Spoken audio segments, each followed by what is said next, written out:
So I was out one day at my local Barnes and Nobles, and I decided I was going to do what I do best: sprint to the anime section. And looking around, I saw the usual, Berserk, JoJo, Demon Slayer, when a book caught my eye: Monster. But that's not the manga we're talking about today. Today, we're talking about the manga next to it. Go with the Clouds, North by Northwest is a manga that I did not know that I needed in my life because it was such a breath of fresh air. Go with the Clouds, North by Northwest is a adventure, drama, and mystery manga that was written by Aki Airi back in 2016 and is still currently ongoing. It has 7 amazing volumes that I have. A half Japanese 17-year-old private eye and our main character, who can kind of speak the cars and technology in general. The power isn't really important, okay? Jacques, the French grandfather and guardian of Kay, who works as a professor and is a bit of a flirt. And he can also kind of talk to birds. But again, it's not important to the plot, okay? Lilia, a 17-year-old Icelander musician who is friends with Kay and lives with her aunt, Jacques, his current girlfriend. And last but not least, and I hope I'm pronouncing this right, Michitaka, Kay's younger brother and the main mystery of the manga.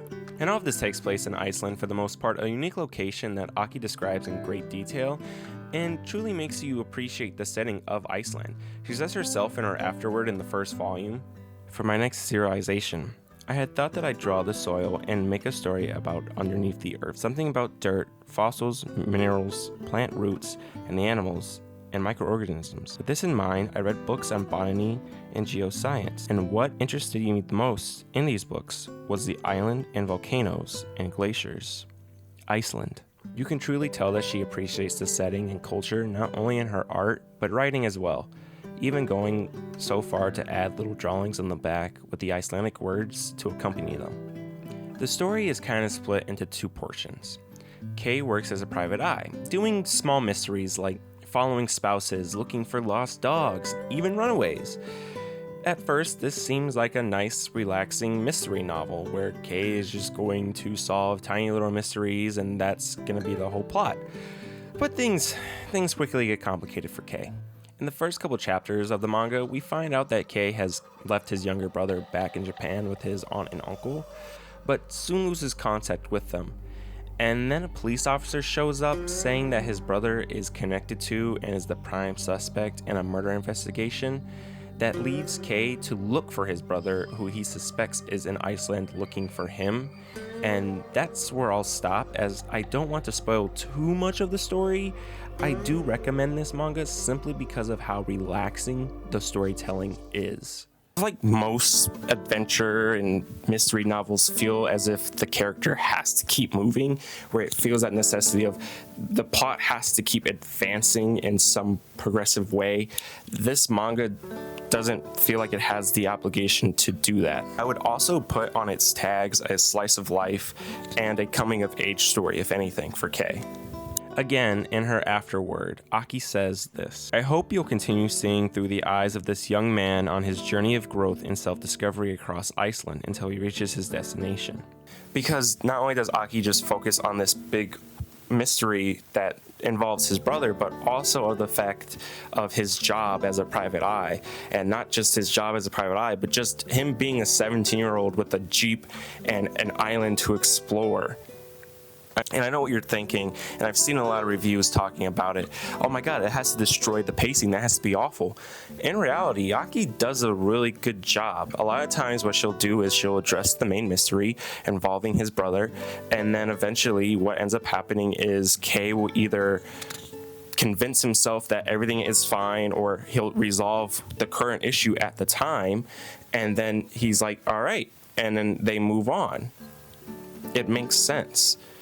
And these sections where he's doing his job or living his life, they don't feel like filler until the next big thing happens with the major mystery. Instead, it feels like a natural flow that then leads to the next major event in the main mystery. its pacing is really refreshing. Whereas most days with manga, it's about slaying the Demon King or saving the world, something where we're on a clock and we have to keep moving. Or vice versa with Slice of Life, where the kid is in high school and maybe the main plot is like a romance story, but things are going so slow. By the time that the manga's over, maybe they've held hands once out of 300 chapters.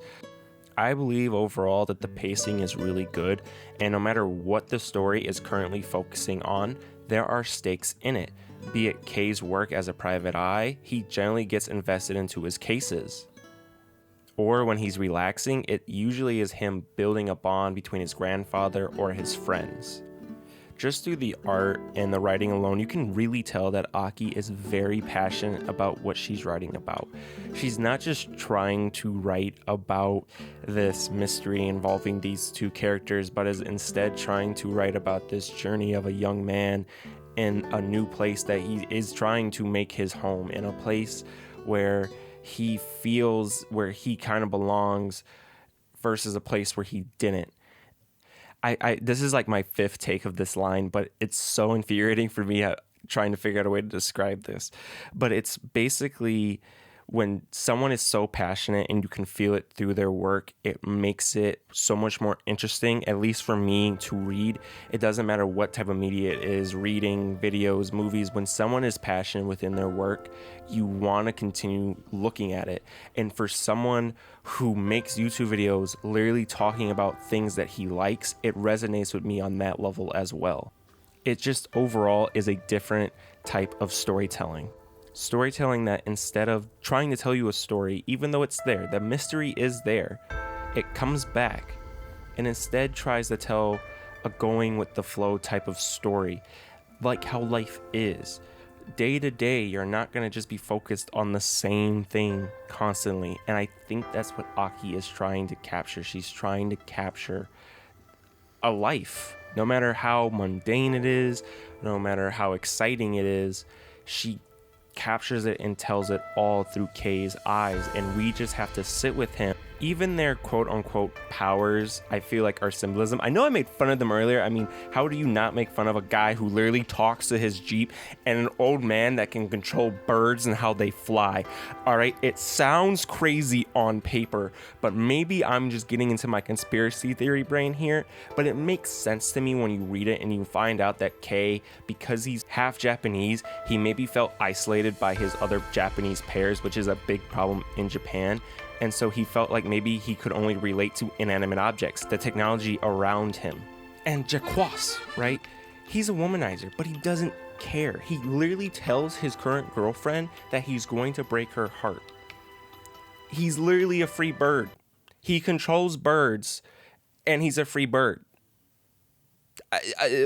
Symbolism, people. And like I said, unfortunately, only 7 volumes of this is out.